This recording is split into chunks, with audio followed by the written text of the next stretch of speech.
Holy moly, ladies and gentlemen, apes and apettes, AMC stock is up for the second day in a row, currently up about 3.64%. That's not the craziest thing that is happening today, though. The cost to borrow rates are going parabolic, and the cost to borrow average is at about 82%. The cost to borrow max is at about 98%.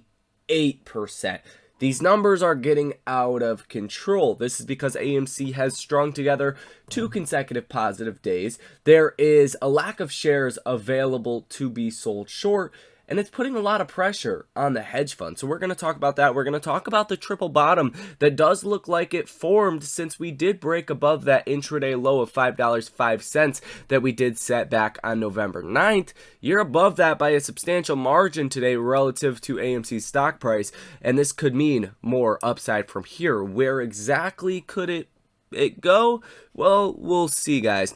We'll talk about it here in this video. Hit that like button, subscribe to the channel, and source your comments, questions, or concerns. If there's something you want me to cover or talk about, let me know, and I will surely do that. One thing people do want to know more about is the tokenized AMC shares. Let me know if that is also something a lot of you guys want to hear about down below in the comment section, and we will be sure to bring you guys that video today, really, if a lot of you guys want to hear about that and get the latest information around that. Nonetheless, guys, let's get into AMC stock, because holy moly, you got 2 green days in a row. Last time we got 2 green days in a row was, I believe, back here, to be honest with you, when the rally first started this time around with AMC, right after you hit $5.05 on November 9th, and you got those 2 big green days. You really haven't got 2 green days too often as of recently, and especially not in recent history. That has just not happened. Most days have been deep in the red, so to see a nice change of trend, definitely a positive thing. And let me just give you guys the recap of what has been going on in the markets and why the markets are green today. So first things first, you had good earnings from Nike and FedEx. Even though their next year guidance was bad for FedEx, even though Nike has $9 billion worth of inventory, overall earnings were better than what they could have been. So that's a positive thing, showing the consumer might be doing a little bit better than what Wall Street thinks. Maybe the recession won't be that bad. That's one part of it. You also got yesterday the Bank of Japan making their rates more fluctuating, right? Up or down 0.5%. That's what they were saying, to try to get to 2% inflation. Like, they can't even get to 2% inflation. That's how wild the situation is in Japan. And that was seen as a negative thing at first for the markets, and then we did end the day sharply positive. Now, what is happening today is you did get consumer sentiment that came out better than expected. That means consumers feeling a little bit more confident in the state of the economy than what we previously thought, right? Just a little bit better than expectations for the consumer health. You also did get real estate data, which showed that prices started to come down even more, and that there's probably going to be more softening in the real estate market to come. So that's kind of the perfect recipe. The Fed wants to see housing prices coming down, which the report today showed, but the markets and the Fed also want to see the job market do okay, if at all possible. Like, if inflation went down to 3% and then 2%, the Fed doesn't want a recession. They don't want millions of people to lose their job. They just don't want, pay raises to keep going higher because employers have to pay more. They don't want that to get passed on to consumers and end up in the inflation report, right? So we got kind of the Goldilocks data today, and that is what is causing the markets to rally. And those 3 things are really it. That is what is helping AMC to break above that key level of $5.05. It was struggling yesterday, but I do believe, we got the close at $5.08 yesterday, so that was still even above that intraday low of November 9th at $5.05. This has formed a triple bottom pattern. Now, statistically, and the most probable, I should say, the highest probability after a triple bottom is to see a pretty substantial rally. Typically, it's to the next resistance level, in which I would say the 50-day moving average is the next resistance level, but you tend to go higher than that. And the 50-day moving average is at $6.47. So to make it to a 750-ish, definitely not off the cards, even for the rest of this week, given some of the Ortex data that we're seeing, and given the option activity and just the triple bottom formation. A lot of algorithms are probably going to start bidding up the stock, and you might see it hold up a lot better from here on out. Guys, let's get into some of the Ortex data for you, because some of these numbers are off the charts, and I know a lot of people probably thought it was going to take a long time to see these cost to borrow numbers come back into the stock, but lo and behold, they are back.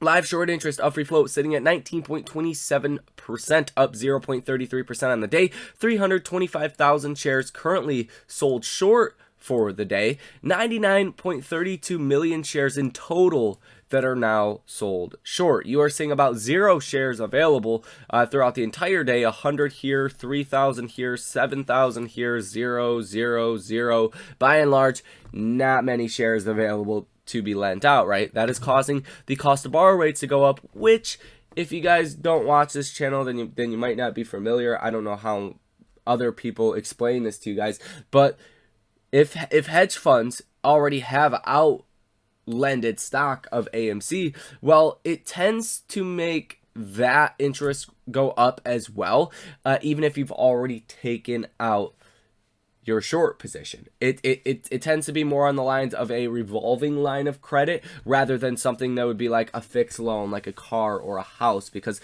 these positions much riskier. So when the risk goes up, you know, these lenders demand more collateral and more premium, and that's exactly what the cost of borrow rate is. That is a premium. Cost of borrow average sitting at 81.47%. Cost of borrow max sitting at 97.57%. We'll just call it 98%. And cost of borrow minimum at 19.21%, guys. So some wildly high numbers here, and I think this will help feed into this rally that I still think is coming with AMC. Now, keep in mind, guys, today is Wednesday.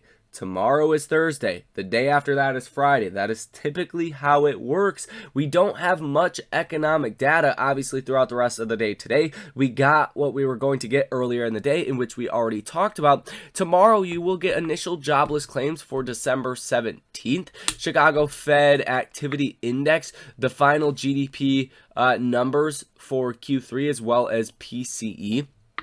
Continuing jobless claims, but that's pretty much going to be about it. You do have a 5-year bond auction, an 8-week bond auction, and a 4-week bond auction. Those can also move around, you know, TLT, the longer dated curves a little bit. It just kind of sends messages about how people are feeling. Like if there is a lack of demand in the bond market, then that would probably be a positive thing, because investors are not super fearful over the next 5 years or 2 years or whatever time frame it is, or even 8 weeks, that the economy is going to go into a massive slowdown. Now, if you see the bond yields actually shoot down, that is going to be a negative thing for these bond auctions, because if bond yields are shooting down, that means investors are flooding into bonds. If inflation is 7% and investors are flooding into bonds at 3.5%, that probably means they're fearful of economic growth for 2023. So these bond auctions, guys, you want to really pay attention to them, because if you're in a trade, if you're trying to day trade something and you get hit with one of these bond auctions and the markets take fat candles, in which they always do once these bond